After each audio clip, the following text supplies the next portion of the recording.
Bakunzi ba televiziyo y'isanganiro ndabaramukije nongera ndabaha ikaze muri ano makuru twabateguriye yo kuri uno wa gatatu, nayo akaba agizwe na zino ngingo nkuru. Kuri uyu wa gatatu imiryango 56 yatahutse ivuye muri Repubulika Iharanira Demokarasi ya Kongo.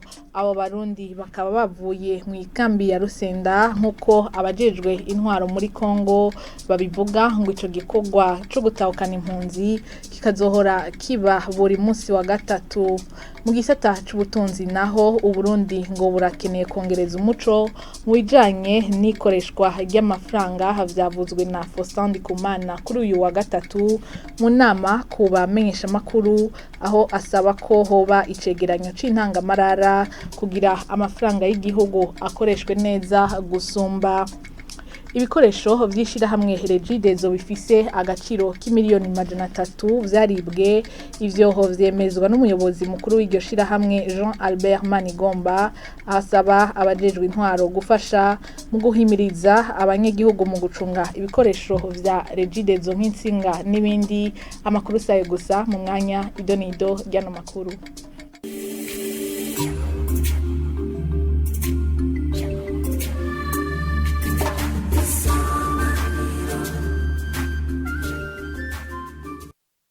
Kansubire ndabaha ikaze muri ano makuru.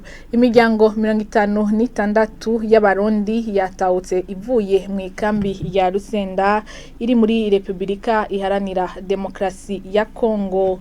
Amashirahamwe ACR na CNR ishinzwe impunzi muri Kongo akaba ariyo yatahukanye impunzi zirenga 170 mu Burundi kuri wa gatatu. Abajejwe intwaro muri Kongo bakaba bamenyesheje ko ico gikorwa catanguriye mu ikambi y'Ikavimvira, aho izo mpunzi zegeranirijwe zivuye mu ikambi ya Rusenda kigiye kuba kundwi. Ubu naho tuandanirize ano makuru mu gisata ca politike. Bamwe mu bashinga amateka baranegura amashirahamwe leta ifisemwo imitahe adatanga umusaruro, higwa integuro y'ibwirizwa rigenga amafaranga leta yinjije mu mwaka wa 2020 ushira wa 2021 n'icegeranyo c'ingene yayakoresheje.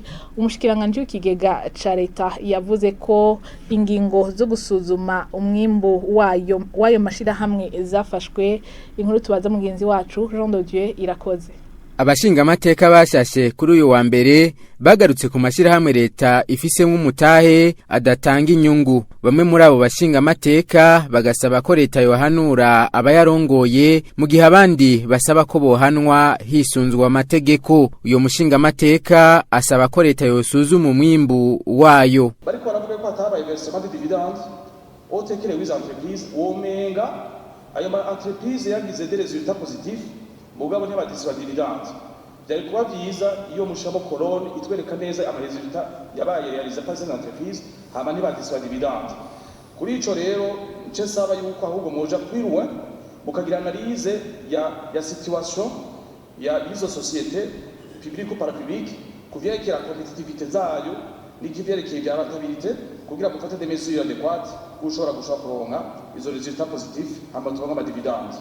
Umushikiranganje w'ikigega ca leta arahumuriza ko igikorwa cyo gushira ku murongo ayo mashirahamwe cyatanguye, yishimikiza igisata kigenzura ubutunzi bwa leta. Iki gikorwa rero naco nyene baragitanguye ku buryo bw'uko mu misiza nzoshobora kubona societe yose mugaca mubona muti ngaya amaresultat yayo nyene ameze. Kira noneho a partir du budget izoba muri umwaka ugiye gutangura shira 2022 na 2023 n'aya masosiyete ya leta amafaranga yiteze ko azokwinjira azoba arimwe muri budget annex, n'amafaranga biteze kuzokoresha azoba arimwe muri budget annex. Iyo ni ntumbero izoshobora kubona yuko abagestionnaire bariko bakora batera imbere nuko bakora basubira inyuma.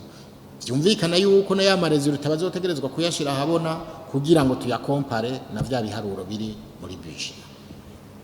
Kibazo kijanye no guhana abarongo ya mashirahamwe bena yadatanga umusaruro, umushikiranganje w'ikigega ca leta avuga ko birimwo. Urakoze mugenzi wacu Jean de Dieu kuri iyo nkuru. mu gisata c'ubutunzi nkuko nari nabibabwiye mu ntango zano makuru Uburundi buracafise ikibanza kiri inyuma mu bijanye no gukoresha amafaranga mu muco ico bita transparence budgétaire mu rurimi rw'igifaransa. Ivyo vyashikirijwe kuri uyu wa gatatu na Faustin Ndikumana arongoye ishirahamwe Parsem mu kiganiro n'abamenyesha makuru aho yatanguza umugambi yise amahera yacu uburenganzira bwacu ugizwe n'intambuko 8 zerekana ingene amafaranga yokoreshwa mu muco. Tumukurikire.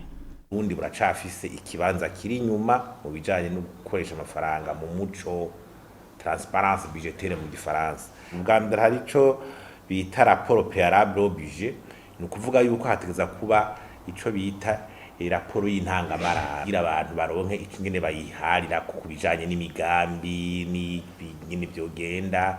Iri hagaca haza projet de budget de l'exécutif, ni rya budget ija mu nama shikiranganje kugira iharirirweyo. Haca haza budget approuvé, ni ukuvuga igitabo ca budget inama nshinga amateka yahaririye ko cemejwe n'abandi bashobora kuba kumera baterereye. Haca haza ico bita budget citoyen, ni ukuvuga budget yanditswe uburyo bworoshe kugira n'umunyagihugu muto umwenegihugu hari wese ashobore kuyitahura. Hagaca haza amaraporo azarasohoka ku mezi atatu hagati y'umwaka ingene amahera ariko arakoreshwa. Haca haza imwe ryisubirwamwo ry'inyuma y'amezi 6 revision budgétaire. Ivyo byose ni ibintu bitagikorwa. Hagaca haza ubwindwi raporo iheza umwaka ikorwa mu bushikiranganje. Hagaca haza raporo d'audit, ni raporo y'isuzuma ikorwa n'abandi za Cour des comptes n'abandi bantu. Iyo isuzuma rikorwa n'abandi atari muri ministeri kugira barabe neza ingene vyagenze. Aho rero turiko tuti niho turiko turatera imbere. Ubu rero turabona nk'iyo raporo préalable budget mu bisanzwe ijya navuze y'intangamarara yabwiza ko yabonetse mu kwezi kwa gatatu mu ntango wa gatatu. Abantu rero bariho batererera mbega ibyo byoje imbere gusumba ibindi nibi. Izi raporo préalable budget yagiye gukura ibintu vyibonekeza mu bihugu usanga abashikiranganje biga vya leta ama ministeri umengo n'abantu bagiye gusaba umwami ati twe dukeneye bagaca genda kiherera nabiwe wewe muri environnement ntitukurengeje none vyafatiye kuki. Kesho ugasanga rero abantu bishigarije arabashikiranganje bishigarije amara bazokoresha mu bindi nde nabyo byo kunyubuza ugasanga biko bifatiraho. Jaba tutiza murazara raporo y'intanga abantu banze bavugane ibije imbere gusumba ibindi ibijanye n'amakuru ngizo yemeza marose tazoboneka gute mbega amadeni dufisangana gute azoruhiwe umwaka bizogenda gute mbega ibarabara gihuta ikintu cihuta kirembeje abantu nikiye kiri priorite abantu bakagira gute hamwe umushikiranganje imva yuko agiye gutegura budget yumvise ibintu abantu baraba n'imigambi yavuze gusumba ibindi. Tukiri mu gisata c'ubutunzi amafaranga yababa miliyoni 300 y'amarundi niko gaciro k'ibikoresho vyishira hamwe Regideso vyari vyibwe bifatigwa mu isoko ya Ruvumera mu Buyenzi itariki 12 Rusama no mwaka. Mu kiganiro kubamenyesha makuru kuri uyu wa gatatu Jean Albert Manigomba umuyobozi mukuru wa Regideso avuga ko ukwibwa ibikoresho ari uruhombo rudasanzwe kwishira hamwe no ku gihugu. Tumukurikire. Ico gikorwa cyakozwe n'abakozi ba Regideso bari kumwe n'abajeje umutekano aho n'umushikiranganje yayigereye Engineer Ibrahim Uwizeye. Muri iryo sakwa byaragaragaye ko hariyo ibikoresho vyinshi bya Regideso bifise agaciro kababa imiliyoni 300 n'amafaranga menshi cyane ashobora kubaka ibitaro. Urumva yuko ari uruhumbo runini cyane kwishira hamwe Regideso hamwe n'igihugu cyose.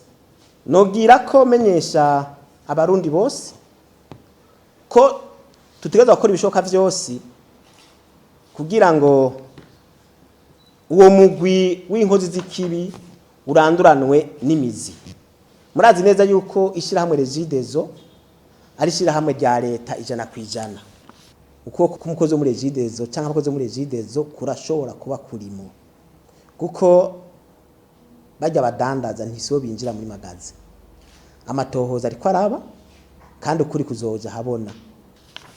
Twosaba abajeje intwaro ko bodufasha bagahimiriza abene gihugu mu kuducungera ivyo bikoresho vyacu.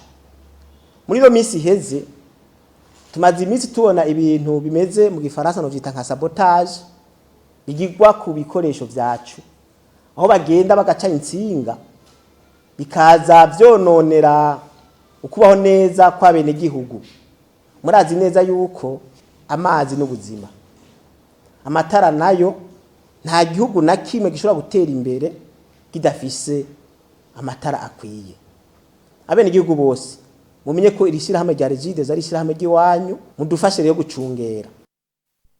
Imbere gusozera ano makuru turire mu gisata c'inyubako, umwana umwe yaratwawe ndetse n'inzu ziramaze kubomoka bitewe n'umufurege wabomaguritse ugabura quartier Bukirasazi ya mbere ni ya kabiri muri zone Kinama hano mu gisagara ca Bujumbura.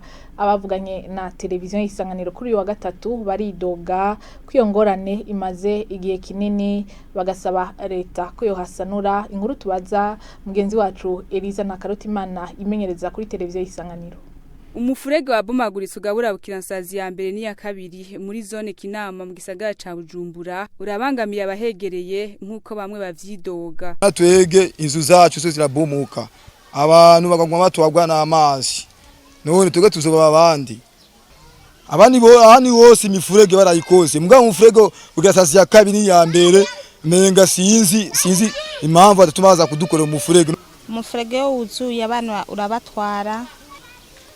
Hanyuma rero aha amazu menshi yaratwawe, abantu ngaha turagowe, abantu bamwe baromotse abegereye umufurege nta kintu na kimwe ngaha bakihatungira. Urabona ko ngaha umufurege hose wamaze kubomagurika, rero nabaheze mu mpanga babomoye amazu bamaze kwimuka. Urumva ngaha duhura n'ingwarane nyinshi cyane. Urabona nko ngaha imvura iguye abantu barara badasinziriye. Urabona nk'uyu mugabo ngaha ubu ntagipangisha kubera yicura ati ejo n'umupanga yazoba arimwo ategerezwa gupfira muri yo mufurege. Basaba leta ko yo basanurira aho hantu kuko ico kibazo kimaze igihe. Twatwaye ni muraba mutugiraga mudutabarire base gwa dukore umufurege ngango na vuba. Cyo twosaba rero abari imbere nuko boza kudutabara bakadukorera umufurege kuko twe turagowe, twe nka twege dutungiye abana ngaha n'ibibazo birebire. Nubwo biruko uburongo yo quartier yamenyesheje ko ico kibazo kizwi mu ntwaro. Nikuri nkuru ya mugenzi wacu Eliza Nakarutimana tuciye dusozera makuru twari twabateguriye. Mwakoze kuyakurikira, mu bandanye mugira ibihe vyiza kuri televiziyo y'Isanganiro.